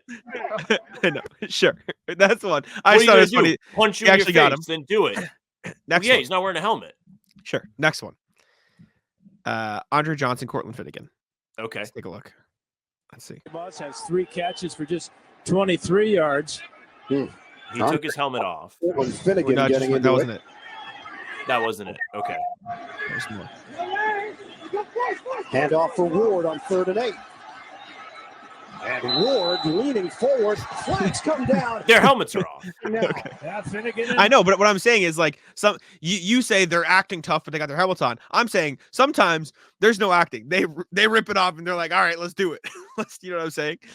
Sure. That's the point I'm making. And then the last one, it's another one where he takes the helmet off, but it's a bit more about it. Is the helmet off being a part of the whole thing? Brian Cushing. See. Let's take a look. Oh, intercepted. Wait a second. Impressive sprint from him. You picked up. Look at this, rep. 66 is not doing a damn thing. 66 is a massive pussy. Listen, if I'm 66, I'm not doing anything either. But yeah, like don't act like tough by headbutting him with your helmet on. He headbutts him without the helmet. That's all time. That's it is. Insane that's behavior. tough guy stuff from him. But like the other guy is like what I'm talking about. It's like, yeah, you have a helmet on. Like, congratulations. Yeah, that's what I'm saying about the Andre Johnson, Cortland Finnegan fight. Like, they were about it. They took it off and they were ready. They were about it. I thought you were going to show Myles Garrett like literally swinging and hitting the guy with the helmet. No, I was waiting for it. No. Mason Rudolph doesn't. No. Ratless FIFA. So I was playing again at the place I was at for the football games. We were playing FIFA, and me and Brian, it was the guy, my friend who was on my team, we're up 3-2 with like the 95th minute, and we're the other team, which is Danny and Ethan. They're getting downfield. They're in the box, right? They shoot. And it goes out. We think it's deflected off us because they go to a cutscene. We're like, oh, corner. It's a fucking penalty. And we looked at the replay. He got hit after, like, ghost hit. Like, it didn't actually hit him. Like, he ran through behind him. Ghost hit after the ball was shot. And we lost in OT. The rules are. It was ridiculous. I'll just say, I'll put it this way. It was an obscene penalty. It was terrible. We were both mad. We had no business losing that game. It was terrible. I was angry. So that was ridiculous. Speaking of pro clubs, back in the day, I was like, me and my friend, the two of us made it to the top division in pro clubs. So Div like 10. No, Div 1. Oh, 10. I see what you mean. I thought it was that. Like, all the way up the ladder. Yeah. Sure. No easy feat. I believe you. Yeah. Big time. Love that. So speaking of video games, rat list to Civilization Revolution. Now, this is going to be like kind of niche, but like there is a series of video games called Civilization. This is the dumb guy version of that. Like the other games are like really complicated, and like the whole point of all of these games, including the one I've been playing, is you like take like 4,000 BC, like start a country, expand, etc., and you want to win. These games take like 3 hours, and they're addicting. So this is a fantastic way for me to waste time, and I can't even really play like the newer editions because, like, again, I'm playing the dumb guy version. The new ones are so much more complicated. I can't like be bothered to learn it. Game fun, time wasting, not fun. Short rat list, but it's kind of annoying, like how like addicted I am to this. It happens, man. That's how it be. A game's good, man. You get addicted easily. Rat list. I need to explain the context before I give you the rat list. So we played baseball. It's a drinking game. Baseball, the drinking game, effectively. And so the way it works is you set up a little table, and there is 4 cups in like a stoplight formation, like in beer pong. You know what I'm saying? Where it's just 1, 2, 3, 4 in a line.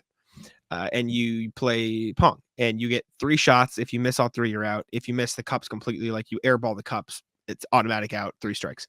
And if you get it in the first cup, single, second double, triple, home run, whatever. And then there are 3 cups next to you in a line. So like there, if this is a table, there is one, like a team on each side, 4 players on each team. And there is pairs at each base. So offense, let's say I hit a double, I go to second base. There's a defender at second base. At any time, I can steal, and I can drink the cup, and then I play flip cup. And if I get the flip cup before the defender gets it, I advance a base. You can double steal, whatever. You're going to get more runs, effectively. We did a draft. I was a captain, and I drafted. Jack. Yeah, it was fun. It was fun. I drafted Ryan, who he is one of Danny's friends who I know from home. Just the context, he lives in the apartment that I'm moving to. But whatever, Ryan, drafted him first. Ryan did not get on base one single time, meaning he didn't make a single pong cup. We got smoked 8-4. And my first pick didn't make a single base. He didn't get against single. So I was mad. Just look at Anthony Bennett. Tragic. Yeah. Anthony Bennett, Ryan. I'm brutal. It was bad. So rat list Anthony Bennett, Ryan. Sorry, but it's tough. Rat list the men's league. The men's league has once again perished. We are now like 0-8 on the season. Oh, disaster. We lost by 20 plus points again. We gave up 100 points. Ooh, we're getting laughed off the court. How long are the games? 40-minute games. Okay. Just like really bad experience. There's some disconnection between the team. Sometimes the ball doesn't move.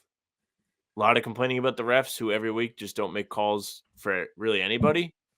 And yet the teammates will be shocked. It's like, wait, we didn't get free throws? It's like, yeah, we've gotten like 2 free throws the whole season. Are there like refs that are like paid to ref this men's league? It's not like just random. Okay. But like the officials, like they get paid by the hour, and they're not going to prolong the game because they're on a schedule. Yeah, it's pretty like straightforward. Like, don't go in there expecting foul calls. So yeah, we have once again perished. I mean, I don't think I played that good, but you know. How long's the season? I think we have 2 more weeks, and I missed both of them because I have work trips. Gotcha. And then we have playoffs because everyone makes the playoffs. Oh, hey, and we get to play would be a miracle seed. Run. Well, maybe not. Maybe no miracle run. Well, it sucks. Like I went from playing on championship caliber men's team in the summer. We won one and lost in the championship of the second league, and then the team took a break for the winter. So we kind of like pulled together our own team, and it's just a lot of factors into why we're not very good. Like I'm not like a good creator for like everybody. Like I'm just like run around, catch and shoot, like that kind of thing. And like you went from the Nuggets to the Pistons. Pretty much. It's tough. Yeah. Tough look, man. It's not what you want. Jeremy Grant. Nuggets to the Pistons. How do you like that? Oh, I just thought of an awesome rat list. I don't know if you're done or not. And sorry if you wanted that to be closer, but I just thought of a great one. It's a driving rat list, and I need to pull up Google Earth to explain what is happening here. Okay. However, I have one after you're done with this that I can close with today because I could not believe this. I was gonna say, if you can filibuster while I try to find this, You I want don't me to actually filibuster? know. Yeah, I don't actually Okay. know the what's it called, the location I have to plug in to get to this Speaking spot. But speaking of driving, today I was driving to the gym, and in my town, there is a major intersection where it's near the airport, near some neighborhoods. Like a lot of people will be there, very busy. mhm. So busy that they moved a Dunkin' Donuts off the corner and moved it like 2 properties down just so it was easier for people to get in and out. Today, I am at a red light. The light turns green. And what do I see Mhm. ahead of the 2 lanes that I'm in heading whatever? Technically, we're heading north. I see a team of construction workers, one gigantic construction truck, another one that looks like a street sweeper. And then they got these fucking guys putting down asphalt to fill potholes. It's like 8 a.m. People are trying to go to work. This is an overnight job. Like, I should not see you if you're doing road work. I just shouldn't. It's a major intersection. Don't be in the middle of it. Yeah, that's bad. That's bad. I'm struggling to find this exact. So basically, I am trying to rat list when I go the way I get to Alston, which is where I was for when I went to watch the football games. I go the same way I go when I go to the Auerbach Center. Okay. But the rat list I'm trying to explain is so basically I'm gonna do it without this because I can't find the exact thing. There's an on ramp, and I need you to. It's so weird to like describe. There's an on ramp that goes onto a little bridge that then goes down to another highway, right? However, the on ramp there is not 2 lanes. You have to merge this on ramp with the oncoming traffic of this other one because it's also like its own on ramp. So it's 2 on ramps merging into a single lane, right? Okay. And so there's very little room to like get in together and then merge. And there's no yield sign for either one, so you don't really know who has the right of way. So it's very awkward. It's very annoying. Okay. Ratless on Now, the Department of Transportation for that then. yes, also true. So I was driving in as you do, right? And going, whatever. And it's snowy, right? It's snowing, and that's just it was bad weather out. The car in front of me on the on ramp is going 25 miles an hour. I understand it's snowing, but you Is it are sticking going to the ground.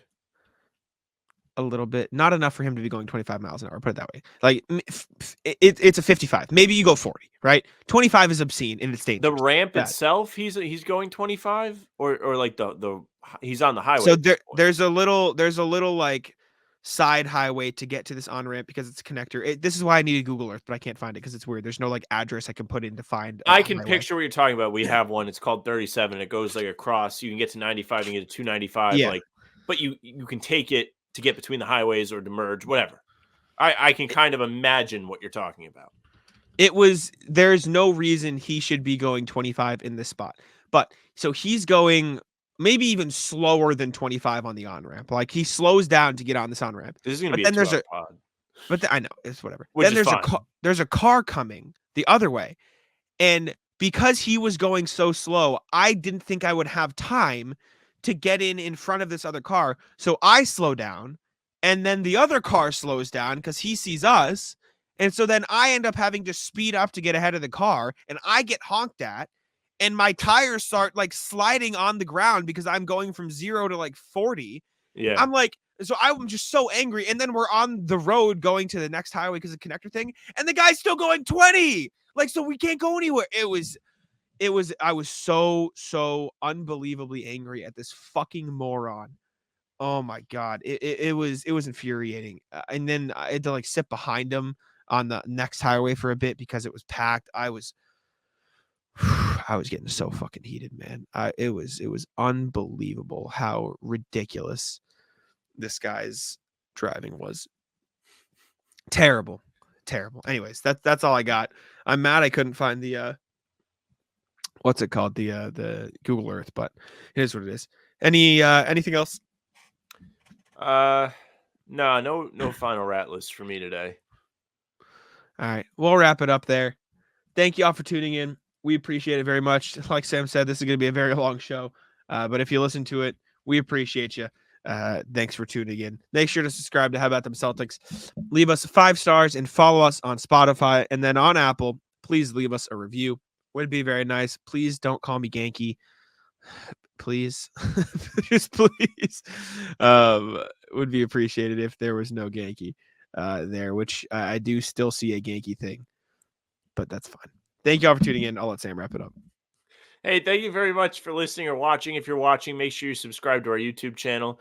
You can hit the notification bell so you don't miss any of our weekly pods. We're doing them Tuesday, Thursday, Sunday. You also will get game recaps, which will go up on the days that pods do not drop, but there was a game the night before. Talking Seas with Bobby Kravitsky. Those go up Monday, Wednesday, Friday. We all chat, hang out, play trivia, give you good information. And then on other off days, we're doing film breakdowns and rumor breakdowns and other videos of that sense. And before every game, half hour before, we are here doing live streams for the pregame, getting everyone hyped up, talking with chatters. The Houston one was a blast. I'd imagine the Dallas one was as well. So you don't want to miss any of it. Subscribe, hit the bell, leave a like, leave comments. We appreciate all of it. You can find us on Spotify and Apple, like Jack said. The audio versions of pods and game recaps will be there. If you leave a 5-star review, we would appreciate it very much. You can also get in touch with us via email. You saw us go through the emails on today's pod. We always appreciate it.